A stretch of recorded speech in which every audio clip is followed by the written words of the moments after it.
యోహాను సువార్త 3వ అధ్యాయానికి రండి. 14వ వచనం. అరణ్యములో మోషే సర్పమును ఎలాగూ ఎత్తెనో అలాగే విశ్వసించు ప్రతివాడును నశింపక ఆయన ద్వారా నిత్య జీవము పొందునట్లు మనుష్య కుమారుడు ఎత్తబడవలెను. ప్రభునందు ప్రియులారా, పరిశుద్ధుడైన యేసయ్య ఒక అమూల్యమైన సత్యాన్ని మన కొరకు ఇక్కడ ప్రకటిస్తూ ఉన్నారు. ఏమిటి ఆ సత్యం అంటే, ఆయన ఒక ప్రత్యేకమైన రీతిలో విమోచన ప్రణాళికను గురించి మాట్లాడుతూ ఆయన ఒక మాట అంటున్నాడు. అక్కడ ఏమంటున్నాడంటే, మోషే ఉన్నాడు కదా పాత నిబంధనలో, ఆయన అరణ్యములో సర్పాన్ని ఎత్తాడు అని అంటాడు. అలాగా నేను కూడా ఎత్తబడవలెను అని అంటాడు. As Moses lifted up the serpent on the pole in wilderness, so must the son of man must be lifted up. మనుష్య కుమారుడు పైకెత్తబడాలి. అరణ్యములో మోషే సర్పాన్ని ఎత్తాడు. ఎందుకు ఎత్తాడు? ఎందుకు సర్పాన్ని ఒక స్తంభము మీద నిలబెట్టాల్సి వచ్చింది?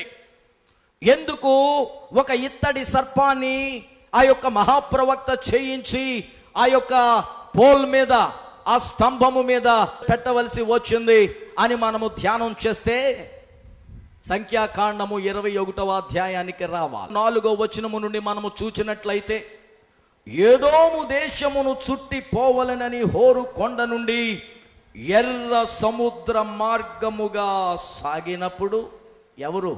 ఇశ్రాయేలీలు. మార్గాయాసము చేత జనుల ప్రాణము సొమ్మసిల్లెను. దేవుని మీద సనుగుతా ఉన్నారు, దేవుని మీద తిరుగుబాటు చేస్తూ ఉన్నారు. దేవుడు అంటాడు, మార్గాయాసం చేత వీళ్ళకి ప్రాణాలు సొమ్మసిల్లిపోయినాయి. రోగాలు వచ్చినప్పుడు, కష్టం వచ్చినప్పుడు బాధ అవుతుంది, సొమ్మసిల్లిపోవడం మనకి ఎదురవుతుంది. అది నేచురల్, అది స్వాభావికం. అయితే ఎందుకు వస్తున్నాయి?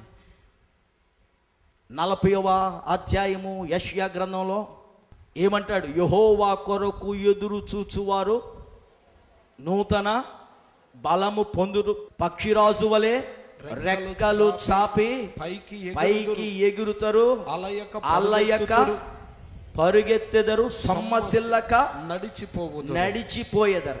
ఎందుకు వచ్చింది ఆయాసం? యెహోవా కొరకు ఎదురు చూచేవారు సొమ్మసిల్లక నడిచిపోతారని బైబిల్ చెబుతూ ఉంటే వీళ్ళకి ఆయాసం ఎందుకు వచ్చింది? యెహోవా కొరకు వాళ్ళు ఎదురు చూడడం లేదో. పౌలు అంటాడు, మీరు క్రీస్తుతో లేపబడిన వారైతే వేటిని వెతకాలి? పైనున్న వాటిని వెదకండి, భూ సంబంధమైన వాటి కాదు. భూ సంబంధమైన వాటి మీద మనసు పెట్టకండి. దేవుడు కూడా యేసుక్రీస్తు ద్వారా ఒక మంచి సాదృశ్యం మనకి ఇచ్చారు.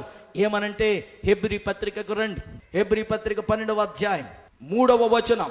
మీరు అలసట పడకయో మీ ప్రాణములు విసుకకయు ఉండునట్లు పాపాత్ముల తనకు వ్యతిరేకముగా చేసిన తిరస్కారమంతయు ఓర్చుకొనిన ఆయనను తలంచుకొనుడి.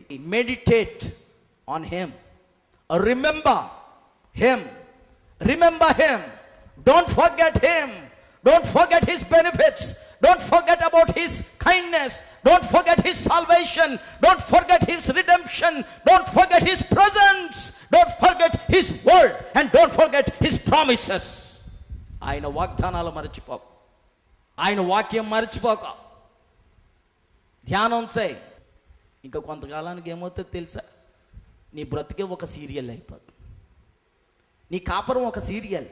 ఎవడు కలర్ టీవీలో సీరియల్ చూడక్కర్లా, నీ ఇంట్లో ఏం జరుగుతుందో చూస్తే చాలు, అడిగి సినిమా. అది టికెట్ కొనక్కర్లేకుండా సినిమా. నీ బ్రతుకు సినిమాగా మారిపోవడానికి కారణం, నీ బ్రతుకు ఒక సీరియల్ ఎపిసోడ్ లాగా మారిపోవడానికి కారణం, నీ సంసారం ఒక సీరియల్ ఎపిసోడ్ లాగా మారిపోవడానికి కారణం నీ సంసారం ఒక సినిమాలాగా మారిపోవడానికి కారణం మనస్సు ప్రభు చేతిలో లేదు. వాళ్ళు ఐగుప్తును విడిచిపెట్టారు, కానీ ఇలా పట్టుకుని బయలుదేరారు. ఐగుప్తును పట్టుకు బయలుదేరారు. నిన్ను మర్చిపోలేమమ్మా బాబు, నిన్ను మర్చిపోలేమురా, నిన్ను మర్చిపోలేము. ఐగుప్తు నువ్వు లేకపోతే మాకు అక్కడి వాగ్దాన దేశంలో మాకు కుదరదు. నువ్వు ఎప్పుడు జ్ఞాపకంలోకి ఉండాలి. దేవుడు అంటాడు, ఆయనను తలంచుకొనండి అంటే ఆయన మాత్రం మనకు తలంపులకి రాకూడదు. ఇశ్రాయేలీలు వాగ్దాన దేశమే ప్రయాణమయ్యారు, కానీ వారిలో వాగ్దానము దేశమును గూర్చిన తలంపులు లేవు, దర్శనాలు లేవు, ప్రవచనాలు లేవు, ఆసక్తి లేదు, ఆశ లేదు, తృష్ణ లేదు. ఆశతో నేను ఎప్పుడు చేరతాం మోషే గారు అని పరిగెత్తి ఇంకా స్పీడ్గా నడుద్దాం, ఇంకా స్పీడ్గా చేద్దాం, ఇంకా ఎక్కువగా చేద్దాం, దేవుని కొరకు ఇంకా ఎక్కువగా పాటుపడదాం అన్నది ఇశ్రాయేలీలో కనబడడం లేదు. ఐగుప్తులో కీరకాయలు మాంసం, ఐగుప్తులో బీరకాయలు మాంసం, ఐగుప్తులో అయ్యి భూ సంబంధమైన వాటిని ఆశిస్తే ఏశావు భ్రష్టుడైపోయాడు, జ్యేష్ఠత్వపు హక్కు పోగొట్టుకున్నాడు. ఇశ్రాయేలీలు దేవునికి జ్యేష్ఠులు, వాళ్ళ హక్కును పోగొట్టుకున్నారు.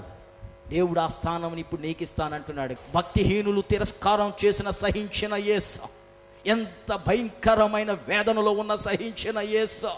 మీరు అలసిపోకూడదు అనుకుంటున్నారా? పాపాత్ములు ఎలాగ ఆయనను ఆయాస పెట్టినా సరే ఆయన ఆయాస పడలేదు. ఆయన మీ పిల్లలు కాస్త గట్టిగా ఏడ్చారు అనుకోండి, అబ్బా ఏం పిల్లలు రైళ్ళ అస్సలు నిద్రపోనవడం లేదా, విసిగించేస్తున్నారు, ప్రాణమంతా విసిగిపోతుంది. మీ ఆయన ఎప్పుడైనా మీకు కాస్త ఇబ్బంది పెట్టాడు అనుకోండి, ఉప్పు సరిపోలేదనో, మసాలా సరిపోలేదనో, కారం సరిపోలేదనో, అబ్బా ఈయన కట్టుకున్నప్పటి నుంచి ప్రాణమంతా ఇలా విసిగించేస్తున్నాడు రా నాయన. మా నాన్నకి ఈడు తప్ప ఎవడు దొరకలేడినావో, ఏ ముహూర్తాన్న ఈయన్ని కట్టుకున్నాను కానీ నా బతుకంతా ఇలాగ అయిపోయాయి. నువ్వు అలాగ రోజు అనుకుంటూ ఉంటావు, అందుకని నీ బతుకంతా అలాగే అయిపోతుంది. నువ్వు అది మర్చిపో. నీ భర్త నేను కష్టపెట్టినప్పుడల్లా స్తుతి చెల్లించో, యేసు మీద ధ్యానం చేయి, యేసు పాటలు పాడు, యేసు వాక్యాన్ని చదువు, యేసు కీర్తనలు చేయి, యేసు భజన చేయి. వాడు మారిపోతాడు, వాడు దేవుని యొక్క ప్రతినిధిగా నీ ఇంటిలో ఉంటాడు.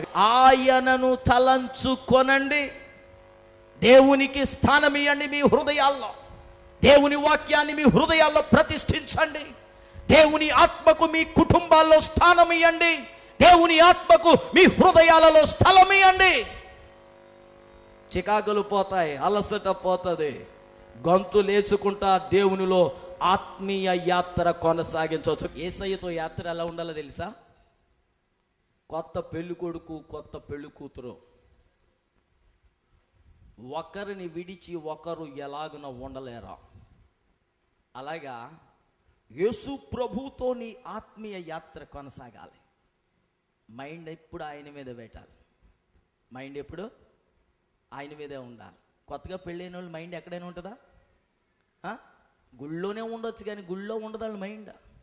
పౌలు అంటాడు కొరింథీ పత్రికలో, ఒక కన్యకను తీసుకొని ఒక పురుషునికి ఒక తండ్రి ప్రధానము చేయు రీతిగా నేను మిమ్మును క్రీస్తునకు ప్రధానము చేసేతనే. ఇప్పుడు చెప్పండి, ఎవరి మీద ఉండాలి మన మనసు?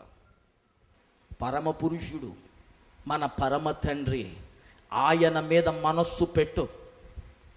ఏవి ఖ్యాతి గలవో, ఏవి దేవుని వలన అయినవో, ఏవి శాశ్వతమైనవో, ఏవి పరిశుద్ధమైనవో, ఏవి అక్షయత కలిగినవో, ఏవి జీవము కలిగినవో, ఏవి ఔన్నత్యము కలిగినవో వాటి మీద తలంపులు తలంచుకొని ధ్యానము చేయాల్సిందే క్రైస్తవ విశ్వాసులు. దేవుడు కోపం వచ్చింది, ఏంటి వీళ్ళ సంగతి, ఇలా లాభం లేదు, వీళ్ళకి ఒక పాఠం నేర్పాలని అనుకుంటా.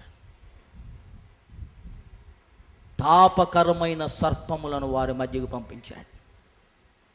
ఎవడైనా బయటకు వస్తే కరిచేస్తున్నాయి, ఎవడ ఇంట్లోకి వెళ్ళినా ఇంట్లో ఉంటున్నాయి, ఎవడ అటుకెక్కినా అటుకు మీద ఉంటున్నాయి, ఎవడు పొలంలోకి వెళ్ళినా పొలంలో ఉంటున్నాయి, ఎవడ గడ్డి కోయడానికి వెళ్తే గడ్డి కోసే దగ్గర ఉంటున్నాయి. ఎవడైనా చెట్లు ఎక్కితే చెట్ల మీద ఉంటున్నాయి. ఎక్కడ పడితే అక్కడ తాపకరములైన సర్పములను పుట్టించాడు, విష సర్పములను పుట్టించాడు. ఇశ్రాయేలీయుడు కనబడడం, దానిలో కూడా శనిగునోడు కనబడడం, దేవునికి విరోధంగా మాట్లాడిన వాడు కనబడడం ఆలస్యం. వాడు పాము యొక్క కాటుకి గురవుతూ ఉన్నాడు, వాడిలో విషము ప్రవహిస్తూ ఉంది, వాడిలో మరణము ప్రవేశిస్తూ ఉంది. ఎక్కడికక్కడ రాలిపోతున్నారు ఇశ్రాయేలీయులు. తాపకరములైన పాములు కనబడం వల్ల గొగ్గోలు పెట్టారు, అంగలార్చారు. అయ్యో అయ్యో, రక్త సంబంధులు చచ్చిపోతున్నారయ్యా, ఏంటయ్యా. వాళ్ళకు ఒక గ్రహింపు వచ్చింది, రే ఈ పాపం, మనం చేసిన పాపం మనల్ని పట్టుకుందిరా నాయన, దేవుడి కోపం వచ్చింది, భయంకరమైన తాపకరములైన విషసర్పాలను పంపించాడు. సనిగిన వారి మీద, తిరుగుబాటు చేసిన వారి మీద అవి పగబట్టి వచ్చి కరుస్తున్నాయి. అపోస్తలుడైన పౌలు కూడా ఒక మాట అంటాడు, 1 కొరింథీ పత్రిక రండి 10వ అధ్యాయానికి 9వ వచనం చదువు నాయన. మనము ప్రభువును శోధింపక యుందము. శోధించామా? శోధించి సర్పము వలన నశించిరి. వినండి, చాలామంది శోధనలండి, కష్టాలండి, ఇబ్బందులండి అంటారు. ఎందుకు తెలుసా? ఈ సంగతులు దృష్టాంతములుగా వారికి సంభవించి యుగాంతమందు మనకు బుద్ధి కలుగుటకే వ్రాయబడెను. ఎందుకు రాయించాడంట? వారు బుద్ధి లేనోళ్ళుగా తయారయ్యారు, నువ్వు కూడా అలా తయారవ్వకూడదని రాయించాడు. మన భాషలో చెప్పాలంటే యుగాంతమందు అంటే ఇప్పుడు, ఈ తరములో ఉన్న నీకో, ఈ సంఘములో ఉన్న నీకో, ఈ వాక్యము టెలివిజన్ ద్వారా వింటున్న నీ కొరకు వ్రాయించాడు. ఎందుకు? బుద్ధి కలుగుటకే. To discipline your spiritual life. క్రమబద్ధీకరణ కొరకు, క్రమశిక్షణ కొరకు ఆయన రాయించి ఇంకేమంటున్నాడు? నిలుచున్నానని తలంచుకున్నవాడు దృష్టాంతములుగా వారికి సంభవించి యుగాంతమందు మనకు బుద్ధి కలుగుటకై వ్రాయబడెను. తాను నిలచున్నానని తలంచుకొనువాడు పడకుండునట్లు జాగ్రత్తగా చూచుకొనవలెను. అయిపోలేదు. సాధారణముగా మనుషులకు కలుగు శోధన తప్ప, మనుషులకు వచ్చే శోధన తప్ప మరి ఏది మీకు సంభవింపలేదు. మీకు ఏదన్నా కష్టం వచ్చినప్పుడు ఇంక లోకంలో ఎవరికి రాలేదు, మీకే వచ్చిందని అనుకోకండి. మీకు ఏదన్నా అపాయం కలిగినప్పుడు ఇంక లోకంలో ఎవరికి లేదు, మీకే వచ్చిందని అనుకోకండి. మీకు ఏదన్నా ప్రమాదం జరిగినప్పుడు, యాక్సిడెంట్ జరిగినప్పుడు ఇక లోకంలో ఎవరికి జరగలేదు, నీకే జరిగిందని అనుకోకండి. మీ పిల్లలు ఫెయిల్ అయిపోయినప్పుడు లోకంలో ఇంకెవరి పిల్లలు ఫెయిల్ అవ్వలేదు, మీ పిల్లలే అని అనుకోకండి. వినండి, ఈ లోకములో రక్తము కారునంతగా మనం ఇంకా శోధించబడలేదు, దేవుని కొరకు ప్రయాసపడలేదు, మన ప్రాణములు మనము పెట్టలేదు, మనము రంపముల చేత కోయబడలేదు. వినండి, సాధారణముగా మనుషులకు కలుగు శోధన తప్ప మరి ఏది మీకు సంభవింపలేదు. దేవుడంట ఎలాంటి వాడంట? దేవుడు నమ్మదగిన వాడు. మీరు సహింపగలిగినంత కంటే ఎక్కువ ఆయన మిమ్మును శోధింపబడనీయడు. అంతేకాదు, సహింపగలుగుటకు ఆయన శోధనతో కూడా తప్పించుకునే మార్గమును మీకు చూపిస్తాడు. శోధనలు వస్తాయి, కానీ శోధనలో తప్పించుకునే మార్గాన్ని దేవుడు మీకు చూపిస్తాడు. రోగాలు వస్తాయి, బాధలు వస్తాయి, ఆపదలు వస్తాయి, ప్రమాదాలు జరుగుతాయి, కష్టాలు కలుగుతాయి, నష్టాలు కలుగుతాయి. నిట్టూర్పులతోనే, భక్తుడైన మోషే అంటాడు 90వ కీర్తనలో, నిట్టూర్పులతోనే మా జీవిత దినములను మేము గడుపుతున్నాం. నిట్టూర్పులు, బాధలు, మూల్గో. ఈ గుడారములో ఉన్నంతసేపు మూల్గో. ఒకరోజు కడుపు నొప్పో, ఒకరోజు పంటి నొప్పో, ఒకరోజు తలనొప్పో, ఒకరోజు ఇంకో నొప్పో, ఒకరోజు ఇంకో రోగం, బ్రతికినంత కాలం నిట్టూర్పులే. అయితే శోధనతో పాటు శోధనను తప్పించుకునే ఆ యొక్క మార్గాన్ని దేవుడు నీకు చూపిస్తాడు. శోధనను సహించువాడు ధన్యుడని నేర్చుకో. శనిగావా, దేవునిని శోధించావా, అనేకమైన తెగుళ్ళు వచ్చి నిన్ను ముట్టు పెట్టే ప్రమాదం ఉంది. ఇశ్రాయేలీలకు జరిగింది అదే. తాపకరమైన సర్పాలు వచ్చి కరుస్తున్నాయి, చావడానికి సిద్ధమవుతున్నారు వాళ్ళు. అయితే దేవుడైన యెహోవా దగ్గరకు మరలా వచ్చారు. వాళ్ళు మోషే గారి దగ్గరకు వచ్చారు. అయ్యా మోషే, నీకు వ్యతిరేకంగా మేము మాట్లాడామయ్యా, యెహోవా దేవునికి వ్యతిరేకంగా మేము మాట్లాడామయ్యా, మా మాటలు, మా బ్రతుకులు, మా జీవితాలు దేవునికి వ్యతిరేకంగా, నీ యొక్క నాయకత్వానికి వ్యతిరేకంగా ఉన్నాయ్యా. అప్పుడప్పుడు దేవునికి మనం దూరమైనప్పుడు శోధనలు మనకు కలుగుతాయి.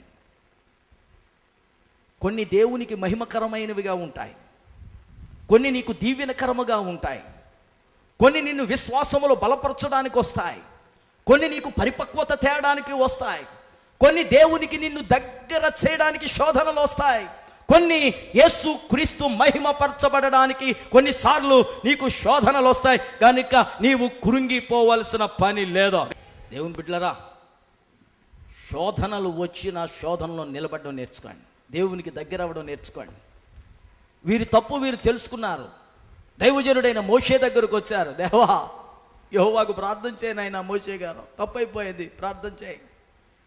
మీరు నేనైతే ప్రభువా ఇంకా కొన్ని సర్పాలు పంపించిన ఆయన అప్పుడే విడిచిపెట్టకను ఆయన వీడిని, ఈడెన్నిసార్లు నాకు విరోధంగా మాట్లాడా, ఎన్ని శాపనార్థాలు పెట్టాడా, ఇంకా నువ్వు స్వస్థపరచకను ఆయన అని అంటాం మనమైతే. మోషే అలాగన్నాడా? వాళ్ళు అడగడం, వెంటనే మోషే యెహోవాకు ప్రార్థన చేయడం. క్రైస్తవులంటే అలా ఉండాలి, విశ్వాసులంటే అలా ఉండాలి, దేవుని బిడ్డలంటే అలా ఉండాలి, దేవుని సేవకులంటే అలా ఉండాలి, దేవుని సేవకులంటారు అంటే అలా ఉండాలి, సంఘ పెద్దలంటే అలా ఉండాలి. అడగడం ఆలస్యం, క్షమించేయాలంతే. ప్రార్థన చేశాడు మోషే గారు, నాయనా క్షమించాయి, వీళ్ళు పాపం తెలియకేదో అంటున్నారు, క్షమించాయి, స్వస్థపరచమని కరుణించమని మోషే ప్రార్థన చేస్తే దేవుడు మోషేకు ఒక పద్ధతి చెప్పాడు. ఏమంటే, ఇదిగో మోషే, పాము ఏ రూపంలో అయితే వచ్చాళ్ళని గరిసిందో అదే రూపంలో, అదే రీతిగా ఇత్తడి సర్పాన్ని చేయించో. Make a bronze serpent just like in the image of the fiery serpents. చేయి, పాముని చేయి, అందరికీ కనపడేలాగా స్తంభం మీద పెట్టా. ఎవరినైతే పాము కరుస్తుందో ఆ స్తంభము మీద ఉన్న పాము వైపు చూడమని. ఇక్కడ ఒక మర్మం ఉంది. కొన్ని వేల సంవత్సరాల తర్వాత కలువరి గిరిపైన సిలువ మీద ఒక వ్యక్తి వ్రేలాడబోతా ఉన్నాడు. ఆయనకు ఈ పాముకి ఏంటండి సంబంధం? రోమాపత్రిక 8వ అధ్యాయానికి రండి. ధర్మశాస్త్రము దేనిని చేయజాలకపోయెనో దానిని దేవుడు చేసెను, శరీరమును అనుసరింపక ఆత్మను అనుసరించియే నడుచుకొను మనయందు ధర్మశాస్త్ర సంబంధమైన నీతి విధి నెరవేర్చబడవలెనని పాప పరిహారము నిమిత్తము దేవుడు తన సొంత కుమారుని పాప శరీరాకారముతో పంపి. అది పాయింట్. యేసు ప్రభు ఏ ఆకారంలో వచ్చాడు భూమి మీదకి? పాప శరీరాకారం. ఆకారమందు మనుష్యుడిగా కనబడ్డాడు, ఆకారమందు పాపిగా కనబడ్డాడు. పాపి శరీరాకారముతో దేవుడు తన కుమారుని పంపించాడు. ఇదిగో, ఏ పాము విషము అయితే మనుష్యులను హతమార్చిందో అదే రూపములో నుండి దేవుడు స్వస్థత వారికి పంపించిన దేవుడు, ఏ రూపములో అయితే పాపము మనుషుల్లో ప్రవేశించిందో యేసు ప్రభువును దేవుడు పాప శరీరాకారంతో పంపించాడు. ఆయన చూస్తే మహిమ శరీరం కాదది, మన పాపాలను మోసిన శరీరం. ఆకారమందు పాప శరీరాకారం. కానీ ఆయన అంటాడు, నాలో పాపమున్నదని ఎవడు స్థాపించగలడు? Who can prove that I have sin in me? ఎవరు స్థాపించగలరు? ఎవరు రుజువు చేయగలరు? పాపం చేస్తున్నానని ఎవడు రుజువు చేయగలడు? దేవుని వాక్యం ఏ రూపములో అయితే మరణము వారి మీదకి వచ్చిందో అదే రూపములో స్వస్థత వారికి దయచేసిన దేవుడు. ఏ ఆదాము రూపములో అయితే మరణము మానవాళికి వచ్చిందో ఆ రూపములోనే యేసు క్రీస్తును పంపించి ఆ రూపము ద్వారానే తిరిగి నిత్య జీవము ప్రసాదించడానికి దేవుడు పాప శరీరాకారముతో యేసు క్రీస్తును సిలువకు ఎక్కించారు. ఇప్పుడు చెప్పండి, యేసు ప్రభు చెప్పిన మాట మరలా, అరణ్యములో మోషే సర్పమును ఎలాగున ఎత్తెనో అలాగే మనుష్య కుమారుడు ఎత్తబడవలని. ఇప్పుడు ఆయన వైపు చూడాలి మనం, ఇప్పుడు ఆయన వైపు చూడాలి. సర్పం బాగు చేసిందని సర్పం వైపు చూసి దండం పెట్టడం కాదు.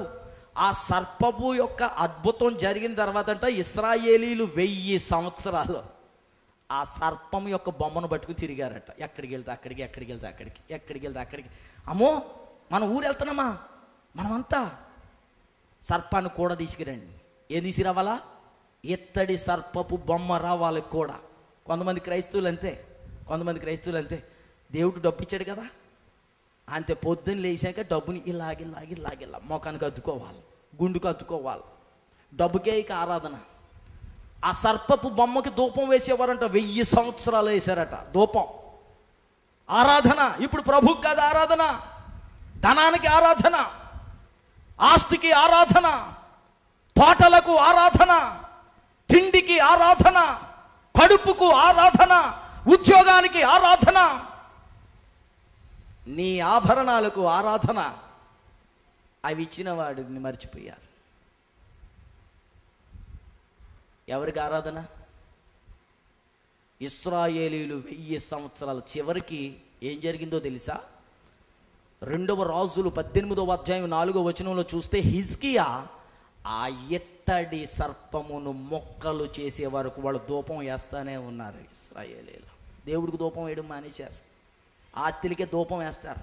ఆదివారమే బిజినెస్ అంతా బాగా జరిగేది, ఆరాధనకి టైం ఉండదు. ఇప్పుడు ఆదివారమేనండి ఖాళీ, ఆదివారమే కుటుంబంతో ఉండాలండి, ఆదివారమే మేము బిడ్డలతో ఉండాలండి, ఆదివారమే మాకు వ్యాపారం బాగా జరుగుతుందండి, ఆదివారమేనండి దేవుని సన్నిధికి టైం లేదు. గంటలో ముగించే ఆరాధన ఎక్కడుందో చూసుకుని అక్కడికే వెళ్ళాలా, 2 గంటల్లో ముగించే ఆరాధన ఎక్కడుందో చూసుకుని అక్కడికే వెళ్ళాలా. ఒక అరగంట ఎక్కువైతే కుదరదు. ఇది నడమంతరపు భక్తి, ఇది ఇత్తడి సర్పమునకు ధూపం వేయడం వంటిది. అలాంటి భక్తి మనకు దూరమగునుగాక. ఆమేన్. యేసు క్రీస్తును దేవుడు గొల్గొతా గిరిపై సిలువనెక్కించాడు. ఎందుకో తెలుసా? పాపం కాటువేసింది, మరణం కాటువేసింది. దేవునికి దూరమైపోయావు, దేవుని సన్నిధికి దూరమైపోయావు, దేవుని ప్రసన్నతకు దూరమైపోయావు, పరలోకమునకు దూరమైపోయావు, నూతన యెరూషలేమునకు దూరమైపోయావు. దేవుని సన్నిధి ఇప్పుడు నీకు దొరకడం లేదు. పాపము చేత నీవు కరవబడ్డావు.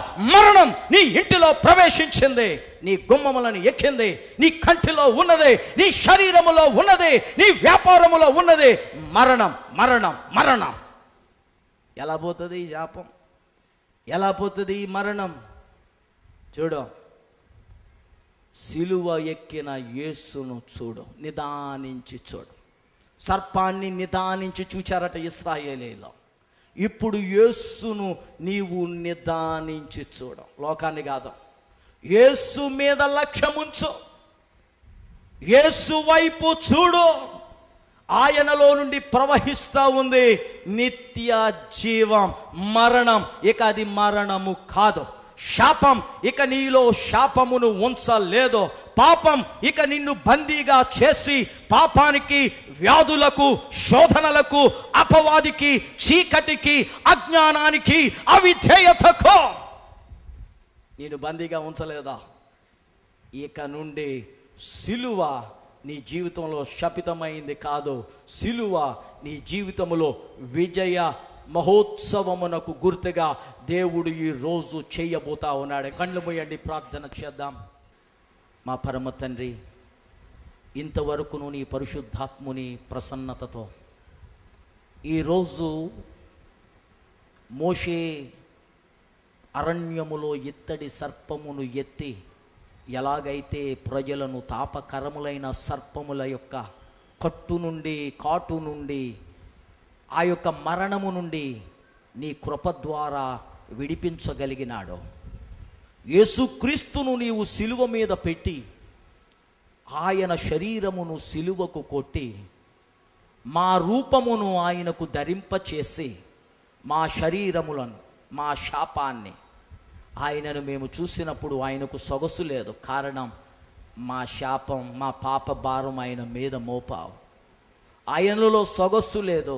మా భయంకరమైన చెడ్డ క్రియలన్నీ ఆయన శరీరం మీద మోపబడి ఆయన వికృత రూపములో ఆయన సొగసైనను చూడ ముచ్చటైన వానిగాను లేకుండగా ఆయన రూపము భయంకరమైన రూపంగా మారింది. కారణం మేమేనయ్యా. మా బ్రతుకులేనయ్యా, మా తలంపులేనయ్యా, మా చేష్టలేనయ్యా, మా నడవడికేనయ్యా. ఇదిగో అది మేము గ్రహించుకొని ఈరోజు ఎంతమంది ఆ వాక్యము విని ఆయన సిలువ వేయబడడానికి కారణం, ఆయన ఎత్తబడడానికి కారణం నా క్రియలు నా చేష్టలని నమ్ముతారో విశ్వసిస్తారో వారు యేసును చూచుచూ ఉండగా, నిన్ను చూచుచూ ఉండగా వారిలో నిత్య జీవాన్ని ప్రవహింపచేయమని ప్రార్థిస్తూ ఉన్నాను. ఇక్కడ కూడి ఉన్న బిడ్డల్లో ఎవరిలో కూడా ఏ బాధ, ఏ వ్యాధి, ఏ శోధన, ఏ తెగులు, ఏ ఇబ్బంది ఎవరికి కలగకుండగా నజరేయుడైన యేసు నామమున ఈ బిడలను విడిపించమని ప్రార్థిస్తూ ఉన్నాను. వీరితో నీ సన్నిధి ఉంచండి, నీ కాపుదల ఉంచండి, నీ భద్రత ఉంచండి, నీ సంరక్షణ ఉంచండి, నీ ఆశీర్వచనపు పాత్రలుగా మార్చండి. శపితమైనది వీరి గుడారములో నుండి తొలగించండి.